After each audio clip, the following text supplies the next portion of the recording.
Filters have the ability to transform our images.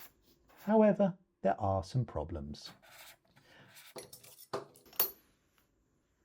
Surely there has to be a better way. Unfortunately, there is. Let me explain.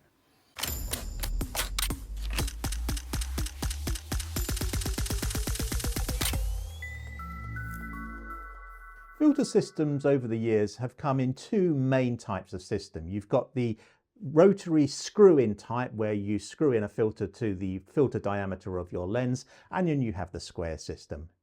Neither are particularly ergonomic. They can both be fiddly. With the circular filters, you have to have filters for each lens diameter, or you have to have fiddly step-down rings. And very much the same for the square system, where you've got to have an adapter for each lens, and then the square filter system drops in on the top of that. You can't put lens caps on them easily, and the whole thing is just cumbersome. In recent years, we've had magnetic filters, and I bought a set about 2 years ago, and they've been an absolute game changer for my photography. So when Freewell reached out to me and offered me the chance to have a look at their M2 magnetic filters, I jumped at the chance. Freewell have given me these filters to give an honest review. There's been no payment by Freewell, there's no sponsorship. This is just a company providing me with a product to give my honest opinion of. So let's have a quick look at what we've got. They come in this really nice hard shell, which protects them, which opens up into all the filters here. Now, Freewell provided me with an 82mm adapter ring. Now my camera, the largest lens I have is a 77mm, so I've had to use a step down ring. For that reason, I won't look at vignetting because we might have a slightly biased review.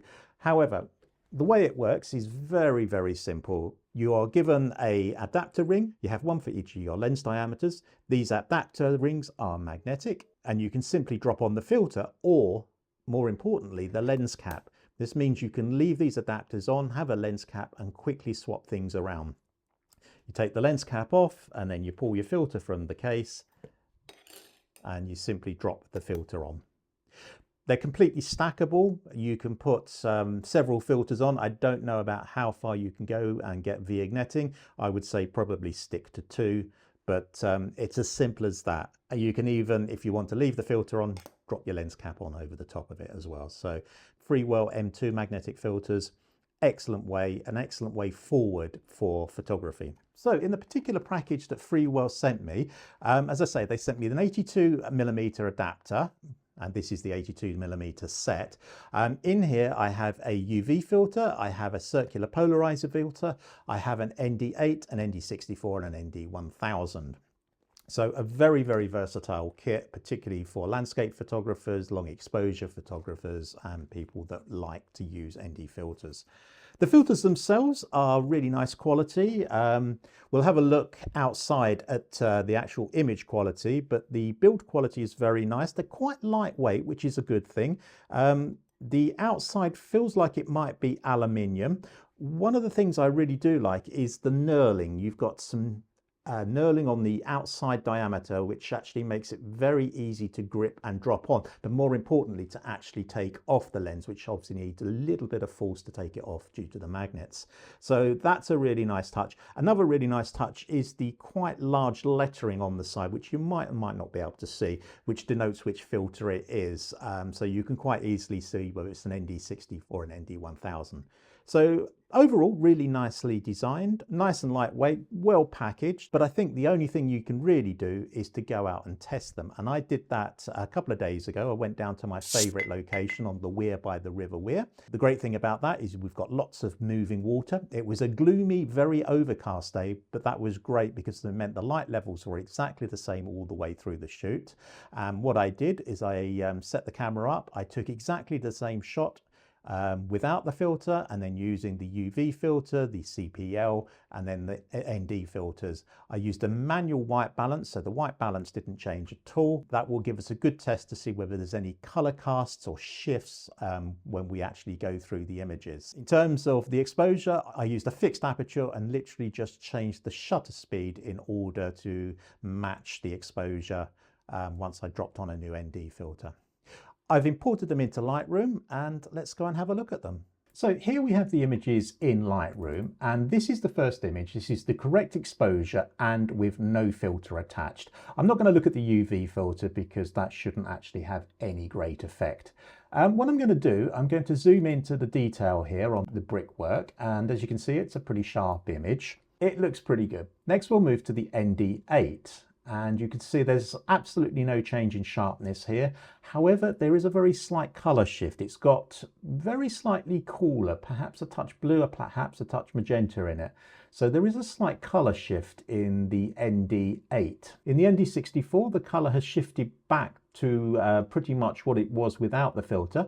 The sharpness is pretty much the same. It's still very good. There doesn't seem to be any degradation of the image. So overall, pretty good. Now we go to the ND64, and this is a 13-second exposure. There might be a slight softening in the sharpening, but that might be because of the long exposure. However, possibly a little bit of a drop in contrast as well, and also very slight color shift towards a colder look compared to the previous filter and the image without the filter. If we zoom out, we'll have a look at them in the wider view. So this is the first image with no filter. If you take a close look at the water on the weir, you can see that the water has been pretty much frozen.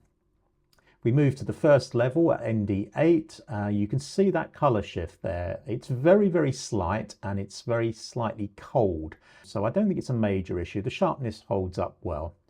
Going to the ND64, and as I said, the color pops back. You can see now there's some motion in the water as we've got a slightly slower shutter speed. And then if we go to the ND1000, we're looking at an exposure now of 13 seconds, a very, very slight color shift. So this is a direct comparison between no filter on the left and the ND1000 on the right.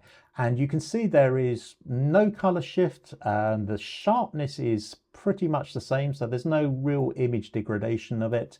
If I just move over to the water here, you can see the differences in the shutter speed there. So very, very neutral looking images. They haven't shifted at all. It is strange that we get this shift at ND8. I don't think there was any white balance changes. The light was very, very overcast and unchangeable, and that color comes back in at 64. So it is a slight variation on the ND8. I don't know why that is. The other test I did do was to have a look at the circular polarizer. This is the image with the circular polarizer, but not actually polarizing. So this is minimal polarization. And if we go over, you can see that's with maximum polarization. You can see the reflections on the water being reduced there, and a little bit more saturation and color punching in. No color shift if you look at the building. Let's just have a look at that compared to the one with no filter on it. So we'll look at the image with no filter and the polarizing filter. So this is the two images.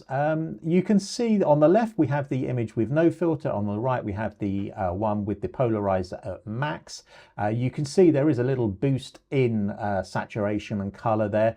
There is a little bit of color shift as well. It is slightly warmer overall, and I wouldn't have expected that in the actual building itself, because there's not much that can be polarized there. I would expect to see it in the foliage, which does get affected really well by a polarizing filter, but very slight color shift towards warm tones. It's not an ugly look, it's actually quite an attractive color shift there. If we zoom in again, we can have a look at the sharpness, and there's obviously no loss of sharpness at 100%. So the optical quality is really, really good.